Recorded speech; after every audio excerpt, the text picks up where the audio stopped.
Good afternoon, everybody. My name is Abigail with Continue to Give.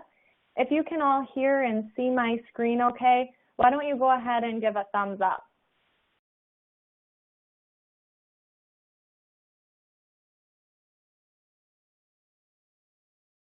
Okay, perfect. I'm seeing some thumbs up here. That's great. Well, I hope you all are doing great today. We're going to be going over Mission Pillars. Mission Pillars is a CRM and data management, and today we're going to have Jesse Wellhafer hosting for us. Jesse is the founder of Continue to Give and Mission Pillars, and he's got some pretty cool stuff he's going to be showing you today. So just to let you know that all attendees are in listen-only mode. If you do have a question that you'd like to be answered at the end of the Q&A, you can go ahead and submit those. There's like a chat box up at the top that you can submit those questions, and we'll go ahead and look at them at the end of the presentation. Otherwise, I'm going to pass it off here to Jesse, and we'll get started. Well, good afternoon, everyone. Well, afternoon for at least half of you, I'd imagine, depending on where you are. Thank you very much for coming to this presentation. We're very excited to be launching Mission Pillars. It's been my goal to bring you guys technology that really benefits the ministries that we serve. And while Continue to Give has been a great avenue for donation collection, we've always really wanted to bring you more. And that's what Mission Pillars is. Mission Pillars is the more that's going to help you facilitate more aspects of your ministries. So we're pretty excited about all that. And on that note, I really just want to jump in and give you an overview of what Mission Pillars can do, bearing in mind that this is our first release. We've worked really hard on it. We want to bring you the things that we know you need. And as we continue on throughout the next few months, we'll really be listening to your advice, your takeaways, and bettering the program, adding more features, tweaking little items that we get feedback on. Our goal is really to make this the best management software out there for your needs. So jumping right in, one of the things you're going to notice is when you sign up, and you can do that through Continue to Give. It's just on your left menu, CRM, and the setup is all automatical. It's pretty nice. But you'll get a URL, a specific URL to your organization. That way when your members sign in to manage their accounts, manage their groups or events, you can just send them to your URL, and that will work very nicely for them. So when you come to your dashboard, we're going to be giving you different widgets that'll help you make decisions. Right now, we have the transaction totals, so you can get a quick snapshot on what your transactions are and also where your transactions are coming from, whether it's our website, Facebook, the Givers app, the kiosk, text giving, or the virtual terminal. And you can also start to get an idea of the amount of your donations that are coming through on different devices. So we're going to be bringing you more and more visual snapshots to help you make decisions based on that. And then, of course, no good management system is complete without a contact list. So you're going to be able to have all your contacts in here. You'll be able to search for them.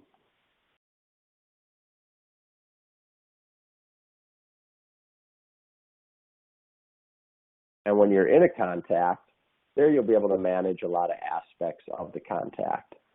For example, you can manage all their transactions, their relatives, their recurring transactions, the groups they're in, different forms that they've filled out, and the ability to send emails right from here.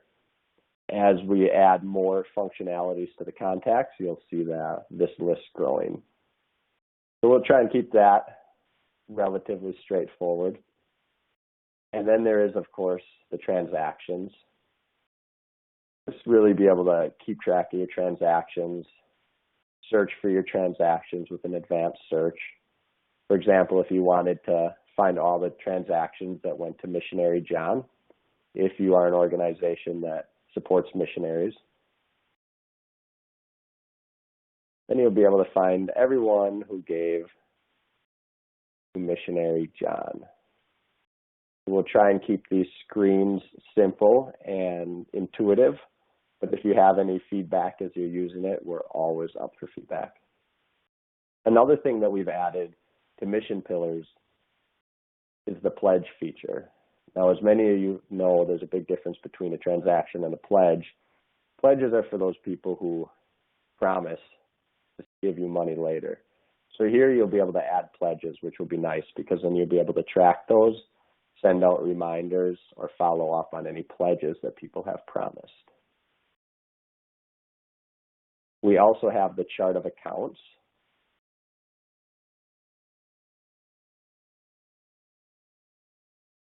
Hold on one second. We got a message from someone saying that nothing is happening. So let me just confirm with other attendees that you can see our screen. If you can see our screen, can you give a thumbs up, please? Just to confirm.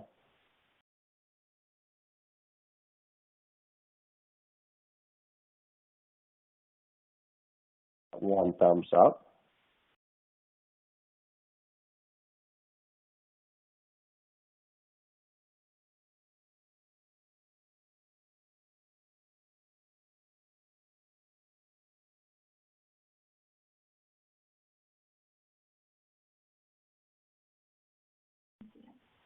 Okay. I need to check their network settings or try to relog in, so we will have this recorded. Okay, so it seems like other people are able to see what's going on. If you're not, maybe relog in or check your network settings.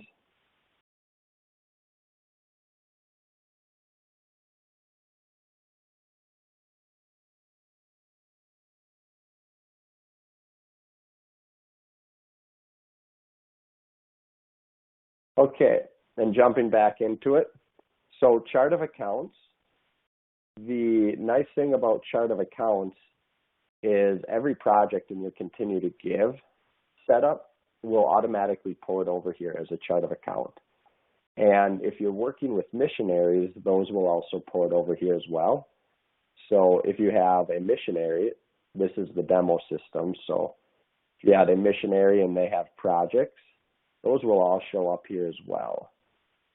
And then all your projects as well. So that way you'll be able to manage all the giving per project, per missionary project, etc. And any campaigns will come over as well if you're working with campaigns. Campaigns in the Continue to Give system are giving pages. So for example, if you're raising money for a building project and 10 different people make their own campaign for it, those will all be able to be tracked here as well.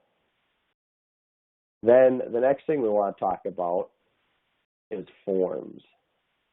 Forms is always a big deal, and we're happy to say we now have the ability for you to create forms. And I will show you how these forms work. They're actually pretty slick. So I've named this form allergies. So for example, if you're going to have maybe an event or something and you need to know if people have allergies, you might want to use a form like this. So for example, you can just drag over a text area and you can say, you can ask people to please list their allergies.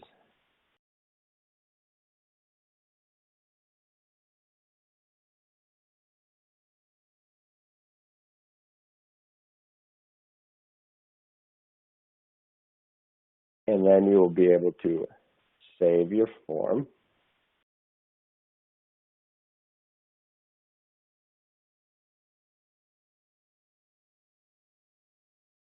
Okay, so you'll be able to make any number of forms that you want and share them. And you'll also be able to use these forms for group and event signups, which is very nice. So they're all tied together. So let's go into groups.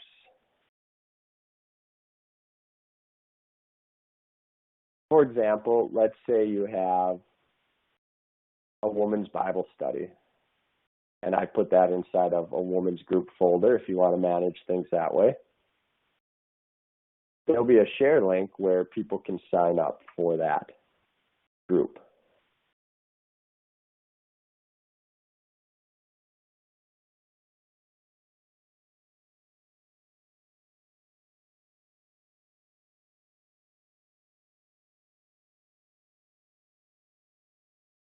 And before I go to that sign up, let me just show you some of the settings on that group.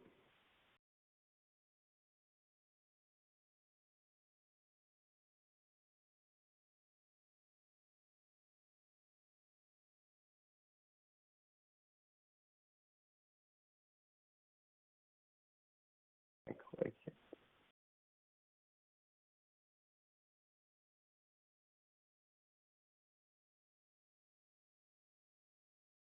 We'll do the kids camp here. So one of the things that you can do within a group is you can decide if there's going to be a form or not associated with the sign up of that group. So when people sign up for the group, for example, in this case, I've got camp registration being used.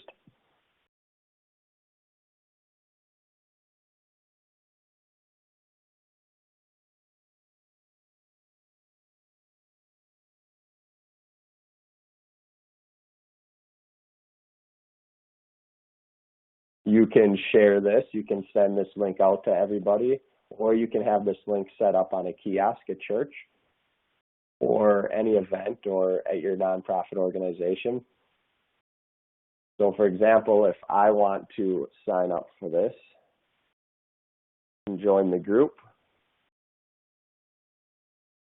but since it was linked to a form, it's going to make me fill out the form. So you can have whatever you want in the form. And it looks like email and t-shirt size are not required, but I'll get a t-shirt anyways. And that's it. So then you signed up for that particular group.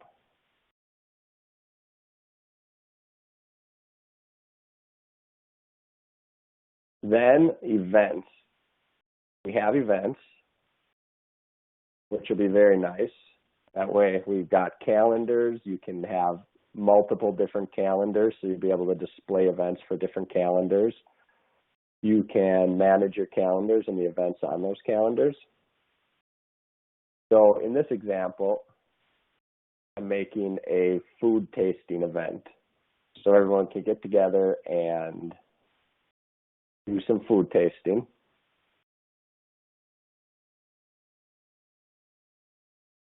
So when I make the event, I can say what calendar it's going to be on and give the locations and the times. And also I can decide if there's a form that needs to be filled out or not. And I can also determine if the form must be filled in order for people to check in. So you might have a form be optional or not optional come check-in time.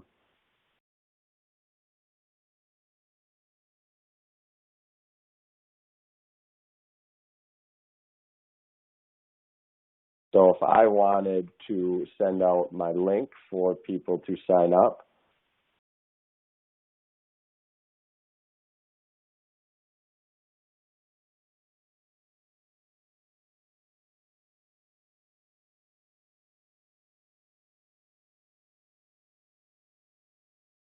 so it lets you just sign up, and if people are not already in your groups, they'll have to sign up there.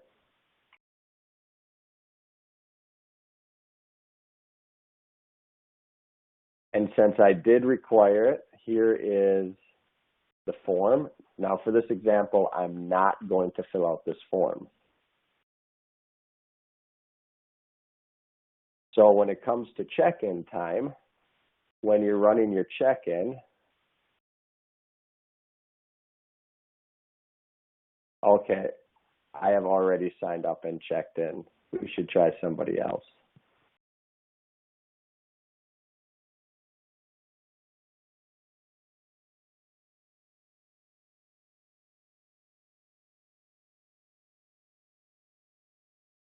Okay. So we will go ahead and sign up Abby Smith. Abby did not take the time to fill in the form in this example. So there's Abby. Now when it comes check-in time, maybe she's at the event and you're going to check her in, it's going to let you know that she has not filled in the form. And she will have to fill in that form in order to complete it. And that's very simple. You just click OK, and then you can fill in the form. I'm still not going to fill in the form yet, just to give you one more little look of what it looks like when you're managing this. So you can check out who all the attenders are, and you can see that Abby has not checked in, nor has she completed her form yet. And those are all configurable if people need to complete the form or not. So that's a really good overview of groups and forms. Then I want to go on to tags. One of the really neat things about this system is going to be the powerful tagging system that we have. I'm sure many of you are familiar with tagging systems, and some are more cumbersome than others. So we give you the ability to manage your tags, but our system also tags people automatically for you. So there'll be a lot of behind-the-scenes tagging, which will allow you to do more advanced items later on. So for example, all your chart of accounts come with their own tag. So anytime somebody gives to a chart of account, they'll get tagged with one of these tags. Anytime somebody joins a group, for example, the kids camp, you can see who has joined that group because they'll get the tag. Now, where this tagging system comes in and the power of the tagging system will really be your lists. So, for example, if I want to make a list of everyone who's given to Missionary John, I'll be able to come in here, create a mailing list, and I can select tags that I want. So, for example, I've selected the tag Missionary John, and I can also select tags that we don't want. So, for example, if someone is a group leader, and we don't want them in this mailing list, we can do that, of course. So you'll be able to make lists based on that, and then at any time, you'll be able to email the list or view the contacts in the list. So then you can send out emails to an entire list. You'll be able to formulate your email and send a test email out. We'll also be integrating with other email programs such as MailChimp and others. So that way your list can stay up to date within all those programs. So our tagging feature combined with our list feature will be very powerful for you to keep people up to date, send out emails, send out text messages, and other things like that. And then we have also brought you Child Checkin in the first release. We just really want it to be easy for people to check in their children. You know how that goes at church, the long line. So you'll be able to set this up on a touch screen.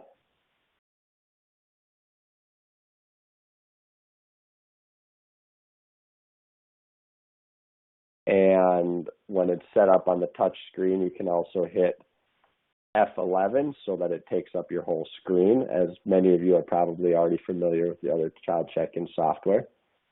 But this will easily allow people just to walk right up, find themselves, or add themselves if they're not there, find their child or add their child if their child's not there. And then depending on how you have your printing set up, it'll just automatically print. Right here, I just have it set for print preview. And it's all designed to print with those nice label makers. So it'll just spit out the little label. You get one for the child, one for the parent, just like any other child check-in system. And then if you need to print one for another child, you can. And if they don't, it goes right back to the beginning so that the next person in line can print out their sticker for their child.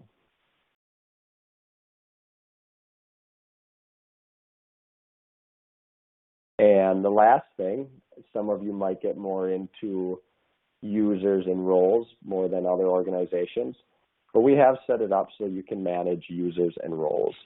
This entire system will be set up so that all of your contacts will be able to log in and manage their information and sign up and communicate with each other, similar to the ways that Church Community Builder has with the groups and chatting and all that stuff. And you'll be able to manage all the roles and the users as well. So that's kind of an overview. We're pretty excited to be bringing it to you, and we're really hoping you guys dig in and let us know of any tweakings that you think could help or any new functionality. We do have a team going on this full time, so we're really looking for your feedback so we can just make it better and better. Thank you for taking the time to listen to the presentation, and we look forward to continue serving you. Thank you, Jesse, for that. So one of the things with Mission Pillars that I just wanted to point out is we are offering free accounts until the end of December. So at any time, nonprofits and churches can sign up for this and get the full. We'll head over to our questions here. So one of the questions is the cost of Mission Pillars. We're going to go ahead and actually send out the cost structures to your emails just because there's a couple different plans to choose from, and also depending on if they would like something more all-inclusive or feature by feature. So we'll go ahead and email those out to you. The other question is Mission Pillars currently available? And the answer is yes. You can find Mission Pillars inside your Continue to Give account right now when you scroll down on the left-hand side menu where it says CRM, and that'll bring you right there. Okay, we've got another question coming in here. So the question is, if you're already set up with Continue to Give and you have all your chart of accounts, you have to re-put all that information into Mission Pillars, and the answer is no. Once you click on the CRM and sign in, it will automatically grab all the information that's in Continue to Give. So once you're in Mission Pillars, it will be completely set up for you, which is really nice. Also just wanted to make a note that Mission Pillars is completely integrated with Continue to Give. So really nice system set up there. So it looks like we don't have any more questions coming in right now. If you do have more questions, feel free to email out to us. This was recorded, so we will be sending out the recording as well if you have other churches and nonprofits that you would like to view this. I want to thank you all for coming and joining us today, and we look forward to serving you. Have a great rest of your day.